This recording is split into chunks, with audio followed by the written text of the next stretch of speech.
taxonomy. So taxonomy is just how you classify stuff. Any living organism has a taxonomic classification. So this can be plants, animals, it can be microscopic stuff like bacteria. It's all going to fit into classification system. You start out with the broader category like animals, and then you work your way down to the specific animal. So what I have written up here is, it's a mnemonic device, so it's just a way to remember the order of the classification system. So it's King Philip came over from Geneva, Switzerland. So that's going to give you the order of the classification system. So the first one is kingdom. The next one starts with a P, that's phylum. Then we've got class, order, family, genus, and species.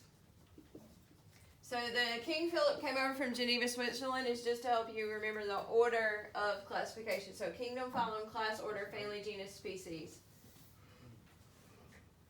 Alright, so I told you that this is like the broader one, and then it gets more specific. When you get down to genus and species, this makes up the scientific name.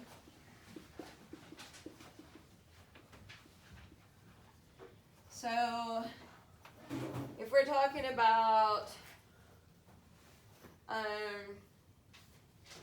don't know, like a red oak tree. Okay, the genus and species, the genus for oak is Quercus, that's Latin for oak. And then if we're talking about red oak, it would be rubra. So that would be its scientific name, Quercus rubra. With scientific name, the first one is capitalized, the second one is not. So genus is capitalized, species is not.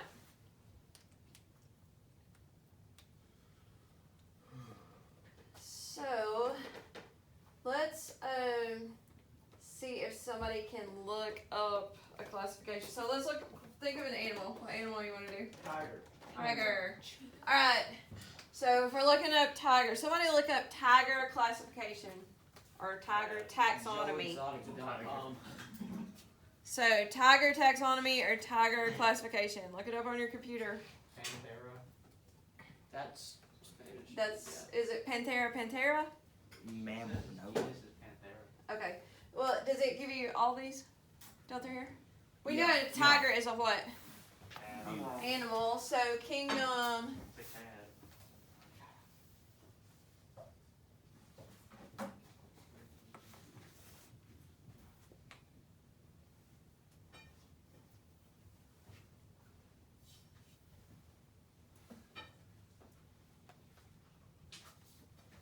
Okay, so kingdom, Animalia or Animalia, either one is fine.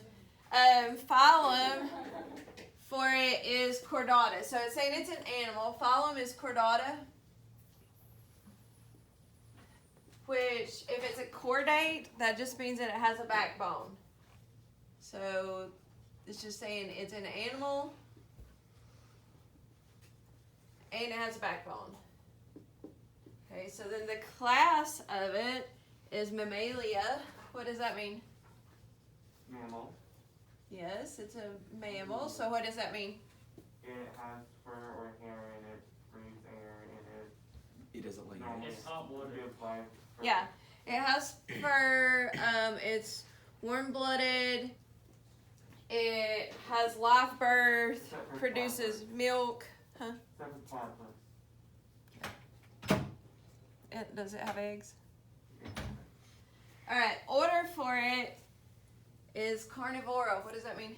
Carnivore. It Yeah. eats meat. Traditional meat. Yep. So it's a carnivore. So that means that it eats meat. Family for it is Felidae. Yes. So that means that it's felines. So that means it's a cat. And then the genus is Panthera. So the type of cat it is a Panthera. So And then the species is tigress.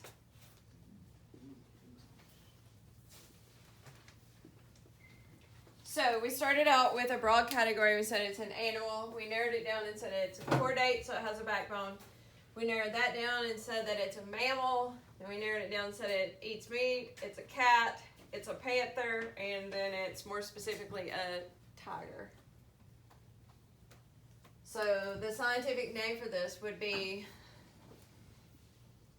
Panthera tigris. And remember that you capitalize the first one and not the second one. Okay. This classification system was developed by Linnaeus. Sometimes you'll hear it referred to as a Linnaean classification.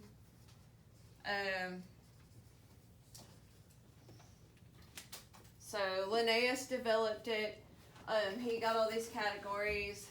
His stuff was mainly based off of observations. What do we base it off of now? DNA. So the old classification was by observing. The new classification is DNA technology.